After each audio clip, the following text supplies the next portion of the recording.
सरकार के मंत्री रणवीर गंगवा यमुनानगर में प्रेस वार्ता में जवाब दे रहे थे, गलती दोनों तरफ से हुई और जो एडमिनिस्ट्रेशन है एचयू का। रणवीर गंगवा जी, गलती तो ये हमारे से हुई है कि हमने आपको इस रास्ते लगा दिया।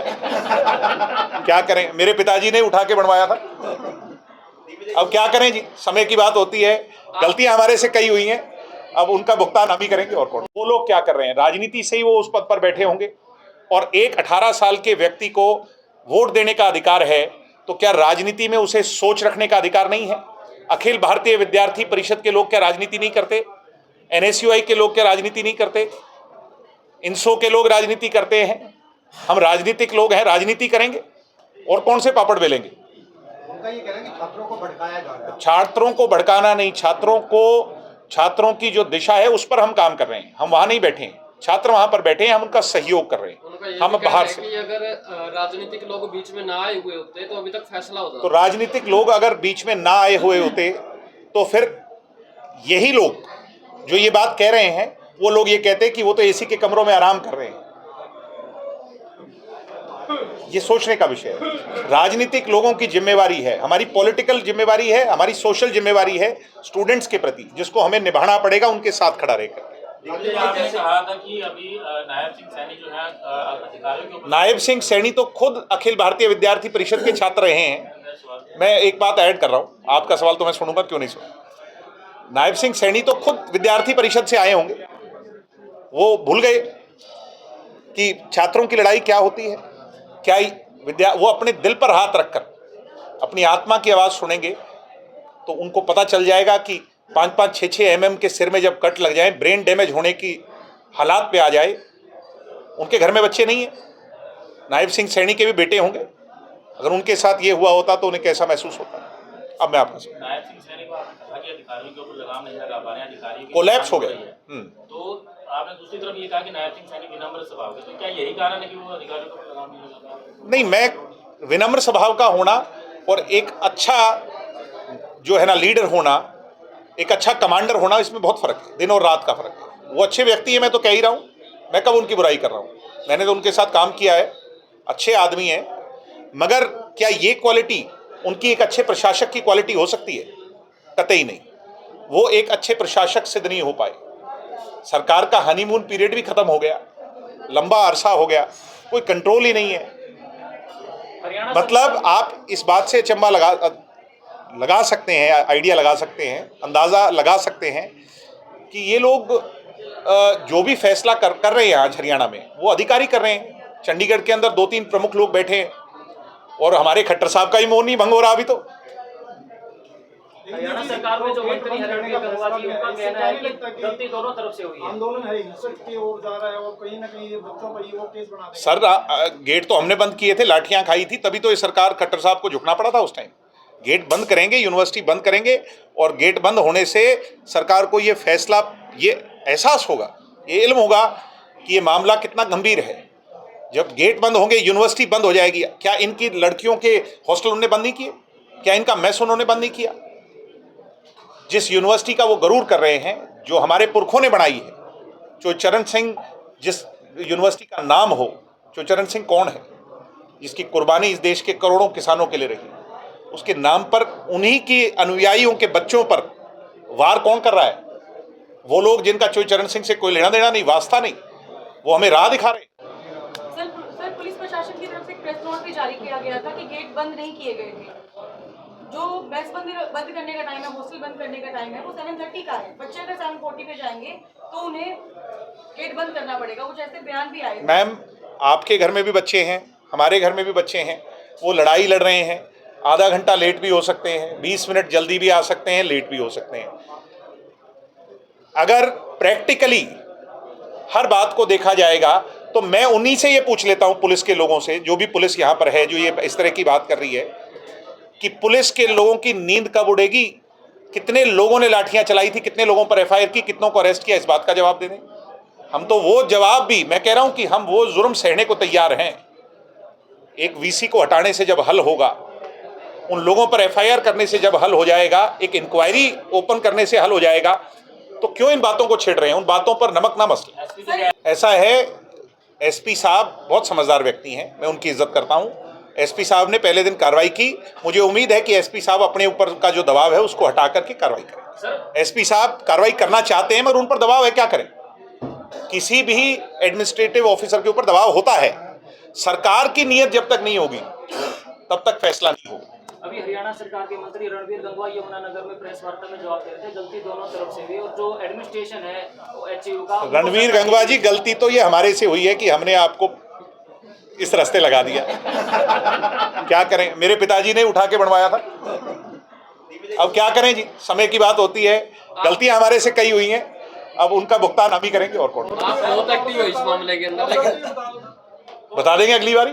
आज एक गलती लिख लो। दिग्विजय जी आप बहुत एक्टिव हो इस मामले के अंदर, लेकिन दुष्यंत जी की उपस्थिति कब हो गई सार में? दुष्यंत जी जो है वो पार्टी को माइक्रो लेवल पर पार्टी को मजबूत करने में लगे। अभी कल मुझे कोई कहने लगा, आपकी बात को मैं दोहरा रहा हूं, तो हम किसका काम कर रहे हैं, हम किसकी लड़ाई लड़ रहे हैं?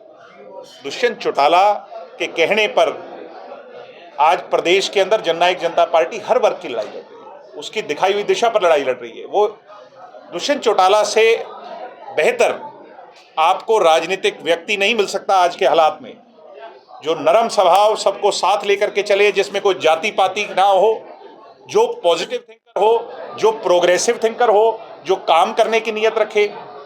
समय और हालात होते हैं, राजनीति में अच्छा बुरा दौर चलता रहता है। आगे उम्मीद की जा सकती है जल्दी आएगी? आप बुला लो तो आप जानो और दुष्यंत जी जाने। ऐसे कि स्टूडेंट्स के आंदोलन हुई और बच्चों को एक तरह से लाठियों डंडे से पिटा गया, उसके बाद आपने नुमाइंदगी करते हुए राज्यपाल महोदय के पास आप पहुंचे, उन्होंने जो मैं कह रहा हूं, उस पर क्या मैं भाई साहब, मैं कह रहा हूं कि मैं मुख्यमंत्री से के पास भी जाने को तैयार हूं। मैं आज शाम को कॉल करूंगा मुख्यमंत्री के ऑफिस में, समय मांगूंगा, मैं उनके आगे हाथ जोड़ूंगा कि मुख्यमंत्री जी हमारे भाइयों पर बहनों पर जुर्म करने बंद करो। राज्यपाल जी के साथ आप गए? मैंने तो राज्यपाल के सामने बताओ गया था कि नहीं गया था, ये बैठे उस चीज का असर पड़ा है कहीं कि कहीं बच्चों को फायदा हुआ उसका? कोई भी एजुटेशन का हल एक दिन में नहीं होता और एक व्यक्ति नहीं करवा सकता। मुझे कोई क्रेडिट नहीं चाहिए। मैंने इनको कहा था, मैं तो अपनी पार्टी बाहर छोड़ के आया हूं। मैं एक व्यक्ति होने, एक जिम्मेवार राजनीतिक होने के नाते मैं तुम्हारे बीच में बैठा हूं और अपनी जिम्मेवारी को निभाऊंगा। छात्र राजनीति हमने की है, मेरे को जो पहचान दी है इसी स्टूडेंट्स पॉलिटिक्स ने दी है और मैं उसके लिए उससे वफादारी निभाऊंगा। इन लोगों के साथ अन्याय नहीं होने दूंगा।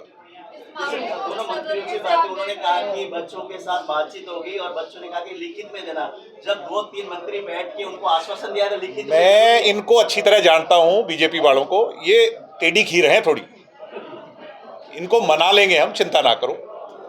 ये दरअसल हरियाणा में नए नए हैं, अभी 11 साल तो हुआ है इनको। एक बारी हमने मनाया था, आप लोग यहीं थे, वही वीसी था, क्या नाम था, टंकेश्वर कुमार। क्या कहता था, मैं तो आऊंगा ही नहीं। कौन है ये? हमारे टेंट उखड़वा दिए थे, रात को हमारे पर गलत चार्जेस लगा दिए थे। और वही टंकेश्वर कुमार 6-7वें दिन हाथ जोड़ के गिड़गिड़ा के आया था, कहने लगा मैं हार्ट का पेशेंट हूं, आराम से बात करना। क्या ये वीसी आएंगे? ये वीसी तो जाएंगे। ये वीसी अपना सामान तो पैक कर चुके हैं, पता इनको अंदर है। अरे इनका हौसला देखो, ऐसा हौसला देखा है आपने कभी? क्या लड़ाई लड़ रहे हैं। मैं इनको सलाम करता हूं और ये लड़ाई हम जरूर जीतेंगे। और जिस दिन ये लड़ाई जीतेंगे उस दिन दिग्विजय पिछली पंक्ति में होगा, ये लोग आगे होंगे। इनकी लड़ाई कहाँ अटकल लग रही है? कितने दिन हो गए लड़ाई करते, कहाँ अटकल? वो नाप रहे हैं कि कितनी गहराई है। अभय चौटाला जी का बयान आया था, कह रहे थे कि एक दिन में मुख्यमंत्री मुझे बना दिया जाए तो मैं दिखाऊंगा कैसे आज। है जी, अभय चौटाला जी ने बयान दिया था कि एक दिन का मुख्यमंत्री। हाँ तो उनकी अच्छी सेटिंग है बीजेपी में, कर लें, एक दिन बढ़ जाए, कौन सा रोक रहा है कोई? सरकार की तरफ से क्या कर देंगे वो एक दिन में? तो फिर मैं राज करके कैसे होगा? हरियाणा में गुंडा राज खत्म करने की बात बोल रहे हो सकता है एक दिन के लिए वो उनके सारे जानकार हैं, यार प्यारे मित्र हैं, एक दिन के लिए कह दें भाई तुम चले जाओ बाहर आज।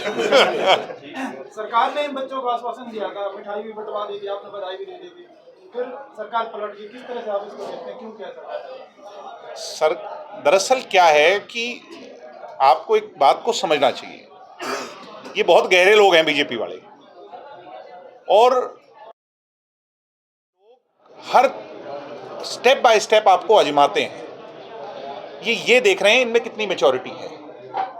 ये प्रयास कर रहे हैं कि इन लोगों से कोई गलती हो जाए, इनकी इमैच्योरिटी झलक जाए, कहीं कोई उपद्रव हो जाए, इनमें फूट पड़ जाए इनका नाश कैसे हो जाए और अपना रास्ता निकल जाए। मगर मैं ये कह रहा हूं, मैंने इन साथियों जितना मैच्योर, और मैं अगर उसको कहूं कि समझदार और संस्कारी, मैंने ऐसा आंदोलन चलता नहीं देखा। ये नहीं तो 2-3 दिन में खिंड-बिंड हो जाता है सिस्टम। इन लोगों ने तो बहुत व्यवस्थित तरीके से इस आंदोलन को चलाया, और ये लोग जीतेंगे, इनकी जीत को कोई रोक नहीं सकता। मुझे नजर आ रही है इनकी जीत, सिर्फ मैटर ऑफ, अब इसको कुछ डेज कह लीजिए, सरकार की नीयत कह लीजिए, सरकार को इनकी बात माननी पड़ेगी। दिग्विजय, जैसे आप तो चाहते हैं मुद्दा हल हो, कहीं ऐसा तो नहीं दूसरी विपक्ष पार्टियां हैं? मैं नहीं किसी पे आरोप, अरे क्यों हमारे बीच में झगड़ा कराऊं? अभी तो ये तो सब मिलजुल के, सारा विपक्ष मिल करके इनकी लड़ाई लड़ रहा है। मैं सबको क्रेडिट दूंगा, सब लड़ाई लड़ रहे हैं। एचयू प्रशासन कह रहा है कि गर्ल्स हॉस्टल सिर्फ और सिर्फ समर वेकेशंस के चलते ही बंद करवाया गया है, ना कि आंदोलन के चलते। एचयू प्रशासन कौन है? कौन कह रहा है एचयू प्रशासन में? वार्डन। जिन्होंने लाठी डंडे चलाए, जिन्होंने लड़कियों के हॉस्टल बंद किए, उनको कहने का अधिकार तो वो उसी दिन खो चुके हैं। एचयू प्रशासन में बैठे लोगों से कहूंगा, एक बेगैरत वीसी है जिसका खुद का कोई आधार नहीं है, जिसके डॉक्यूमेंट्स खुद के फर्जी हैं। इस वीसी ने जाना है, भाई तुम अपना क्यों नुकसान कराओ, तुम भी हमारे परिवार के हो। एक गलत आदमी के कहने पे खुद गलत क्यों बन जाओ? किसी के कहने में खुद कुएं में छलांग मारना तो बचपन में ही सिखाते हैं, गलत होता है। क्यों इस वीसी के चक्कर में खराब हो रहे हो? तो डायरेक्टर ऑफ रिसर्च का कहना है कि वाइस चांसलर का कोई रोल ही नहीं है स्कॉलरशिप को कम करवाने, घटाने वो में। जो है ना, कौन सी इंक्वायरी को हेड कर रहे हैं वो? डायरेक्ट क्या आधार है उनका? कौन, क्या हैसियत है उनकी कि इन बच्चों पर जो लाठियां चली? मैं जाकर के अग्रोवा मेडिकल कॉलेज में जब मिला, डेथ बेड पे बच्चे बैठे थे।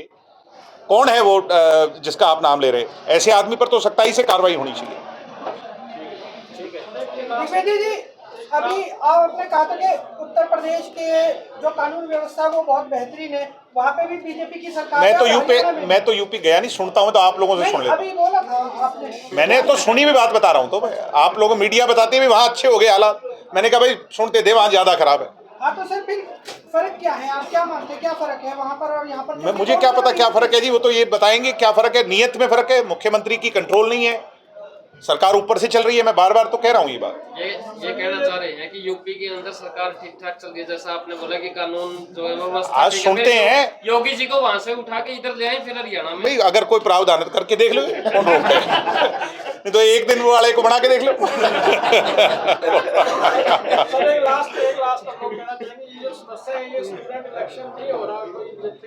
अब तो लड़ाई तो इसी की है। आप इलेक्शन के पक्ष में हो? मैं तो इलेक्शन के पक्ष में ही तो वहां भूखा बैठा था।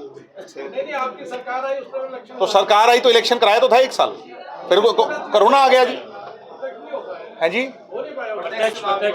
नहीं तो सरकार ने, अरे आप तो जानते हो उस टाइम क्या कहा था सरकार ने, भाई इस साल तो अप्रत्यक्ष कराएंगे, अगले साल प्रत्यक्ष कराएंगे। अगले साल कोरोना आ गया, फिर 2 साल कोरोना में निकले, 1 साल 1.5 साल ऑनलाइन क्लासेस में निकली।